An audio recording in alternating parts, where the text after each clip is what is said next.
Walter Bonetto estuvo también en nuestro programa, el autor de Narcisa, El Puente, La Industria Perdida. Pedrito nos visitó y a su paso nos contó historias vinculadas con nuestra Villa de la Concepción.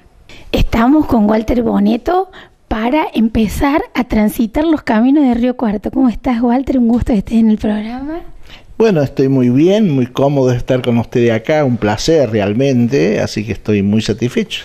El placer es nuestro y vamos a aprovecharte ya que te tenemos acá, bueno, para empezar a recorrer, como decía recién, estos caminos de nuestra historia de Río Cuarto, que recién hablando justamente detrás de cámara decíamos que poco sabemos de nuestra historia, ¿no? Yo te diría que nada sabemos de nuestra historia. ¿Cómo empezaste vos esta historia tuya de hace pocos años? Vos nos decía que desde el 2004 has empezado a escribir ya varios libros que tienen que ver con Río Cuarto. Sí, realmente sí. Yo de Río Cuarto escribí las fechas del imperio. En definitiva, yo hacía columnas de historia para un medio local y también para otro medio de la ciudad de Córdoba. Y cada vez que tenía que buscar un dato, eso era complicado porque tenía que repasarme todos los archivos, consultar tanta información. Y entonces yo empecé a recopilar episodios de Río Cuarto y ordenarlos cronológicamente. Entonces, con el correr del tiempo, pasando 4 años de trabajo constante y de constante investigación, reuní 1300 episodios y los llamo las fechas del imperio. Y ahí están las raíces de nuestra historia de Río Cuarto. Y realmente ahí comprendo de que a pesar que fue el marqués de Sobremonte en el año 1786 que funda el pueblo de la Concepción en base a un paraje existente, pero la historia de Río Cuarto comienza con Lorenzo Suárez de Figueroa cuando descubre el río, o sea 213 años antes, porque nosotros estábamos en la vera del camino que pasaba al costado del río, y por este camino a partir del 1600, del año 1600 estoy hablando, ya transitaban carretas que iban rumbo a Chile, rumbo a Cuyo y por qué no ya al Alto Perú. Pero a mí lo que me sorprende es que has escrito ya 17 libros. Bueno, sí, en todos mis libros yo llevo 17 libros, de los cuales he editado 16, me falta editar uno, y estoy escribiendo el número 18, que justamente es El Carrero del Desierto, pero dentro de mis libros, El Carrero del Desierto es un libro que habla de la historia del camino, es una novela histórica que se ubica entre el año 1715 a 1800 y que muestra la vida de una familia que vivía en San Bernardo, un pueblo que ha desaparecido muy cerca de Río Cuarto, entre Río Cuarto y Reducción. Y bueno, ese era un pueblo muy importante cuando transitaban las carretas el camino de las Pampas.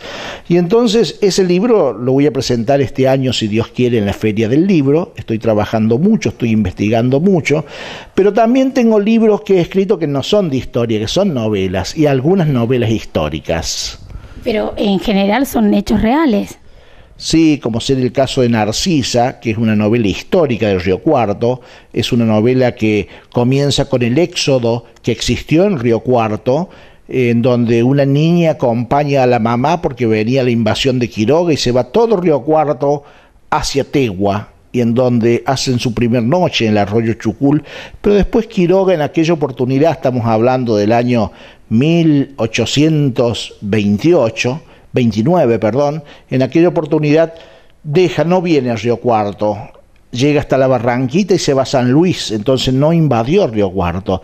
Entonces toda esa columna de gente caminando en carros y en mulas, mujeres, niños y hasta el cura, pegan la vuelta, a pesar que ya habían quemado los ranchos aquí en Río Cuarto. Ahí comienza mi libro, porque la nena empieza a relatar eso. Iba con la mamá y el carro lleno de enseres de la casa, digamos así. Y termina el libro cuando esa nena tiene 80 y algún año y muere aquí en la ciudad de Río Cuarto, que esa es Narcisa, justamente un homenaje a la mujer. Narcisa es ficticia.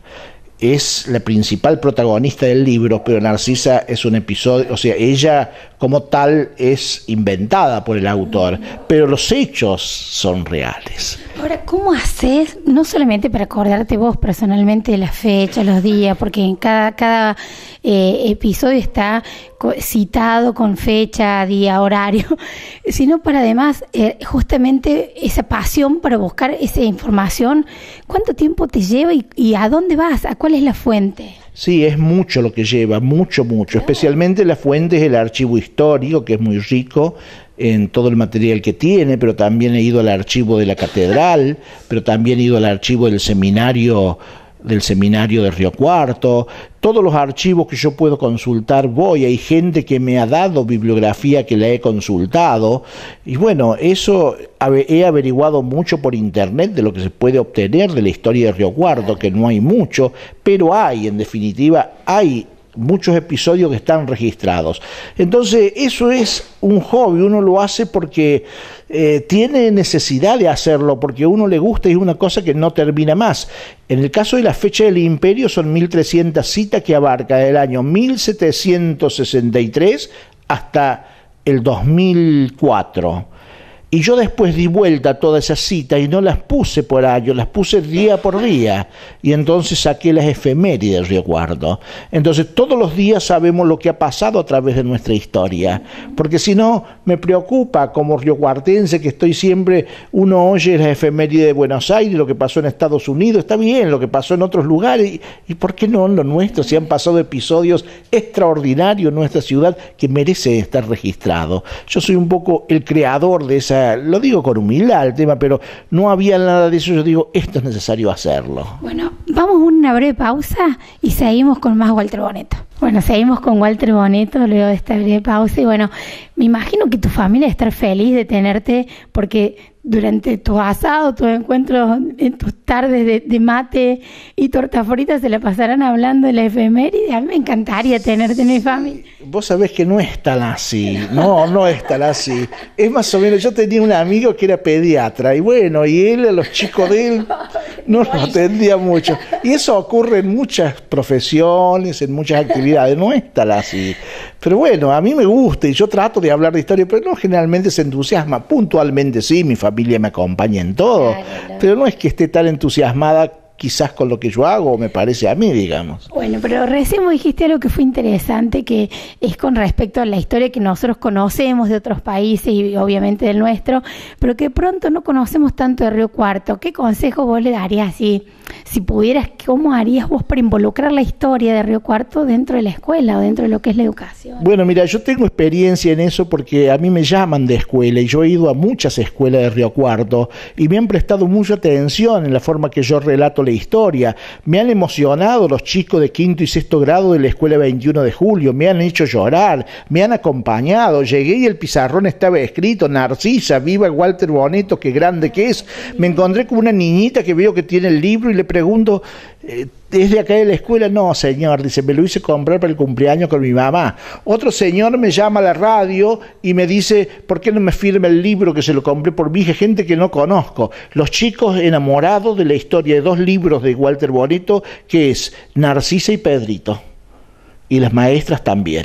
Bueno, eso es una satisfacción, eso es un pago, eso es algo muy profundo. Y yo trato de la historia mostrarla no acartonadamente, mostrarla con mucho respeto a la historia, pero con mucha objetividad. Para mí la historia no se la sobrevuela, se la investiga desde los cimientos. Y hay muchas fotografías de la historia. Lo que pasa que hay que interpretarla todas. Porque si a mí me dicen como ser... ¿Y Río Cuarto? Río Cuarto se fundó... En el año 1786 se fundió la villa. Y no es tan así. No es tan así. Yo el primer punto que discuto, se fundó el pueblo. Pasaron 11 años para que el rey de España le diera el título de villa. Hacía 213 años que ya corría agua por este río y hubo mucha historia. Y en esa historia hubo mujeres, hubo negros, hubo blancos, hubo colonizadores, hubo criollos, hubo niños que derramaron sangre en esta tierra para dejar que regaron con su sangre lo que ahora nosotros llamamos la historia, y que muchas veces se la oculta, porque es así. Muchas veces vemos que hay mucha gente que figura en el mármol y en el bronce, pero no es todo así. Hay mucha gente que no está en el mármol y en el bronce y que también han hecho la historia de esta rica Villa de la Concepción de Río Cuarto.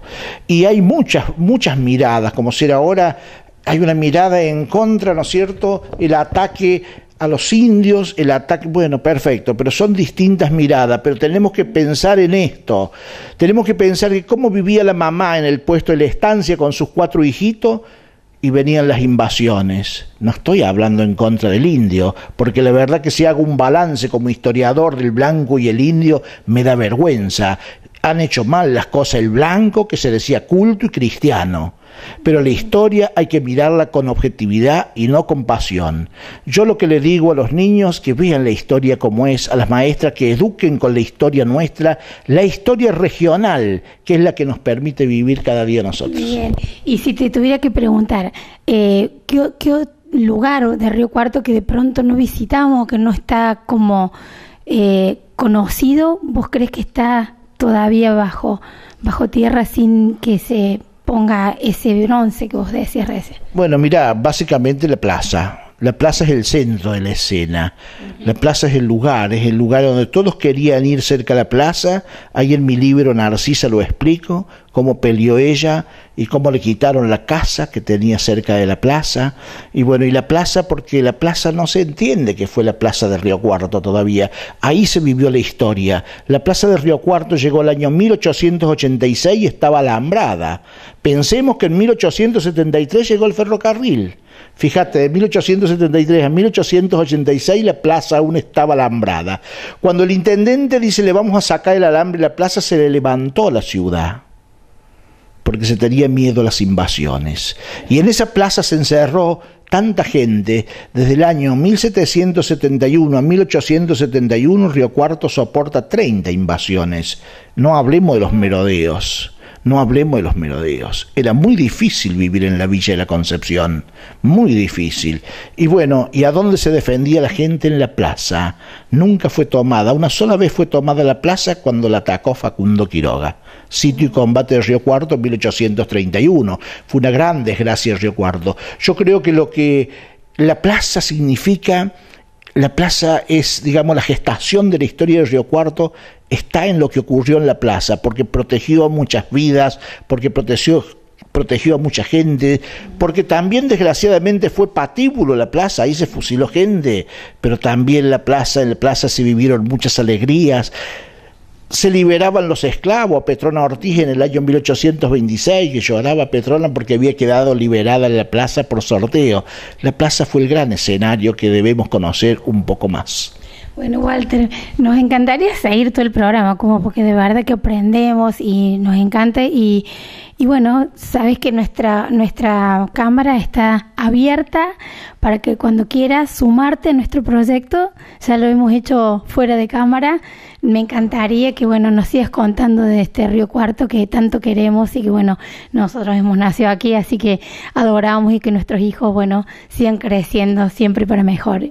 Muchas gracias, Walter. No, el agradecido profundamente soy yo. Muchas gracias a ustedes que me han recibido con tanta calidez, así que estoy a su disposición. Gracias.